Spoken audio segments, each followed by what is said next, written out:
the answer. What about us? What about all the broken happy ever afters? Riveting musical performances during the final night of the Democratic National Convention included Pink, a national anthem sung by country group The Chicks. Oh, say, can you see by the dawn's early light what so proudly we hailed at the twilight's last gleam?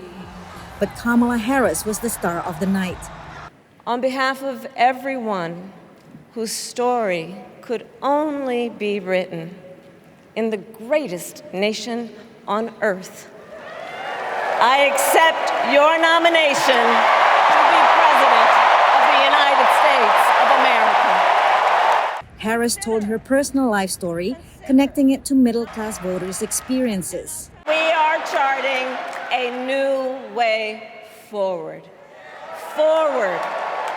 to a future with a strong and growing middle class, because we know a strong middle class has always been critical to America's success. And building that middle class will be a defining goal of my presidency.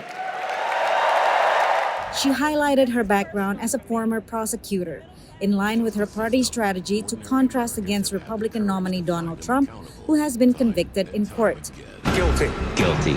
Guilty. Like many other speakers, she warned of a document outlining extreme right-wing policies linked to Trump. The former president denies it. And we know what a second Trump term would look like. It's all laid out in Project 2025, written by his closest advisors. And its sum total is to pull our country back to the past. But America, we are not going back. Inside the convention, it was all applause. Outside, pro-Palestinian rallies were held every day. The protests outside have not swayed Harris' position on the war on Gaza. While she called out for more protection and aid for Palestinians, she reaffirmed support for Israel's security. She called for an immediate ceasefire in Gaza and a pathway towards a two-state solution. Gaza is the Democrats' one area of disagreement. Out of around 4,700 delegates, 270 signed a petition demanding that the U.S. stop arming Israel. Harris' address to the nation came just a month after President Joe Biden announced he would not seek re-election. Joe, I am filled with gratitude.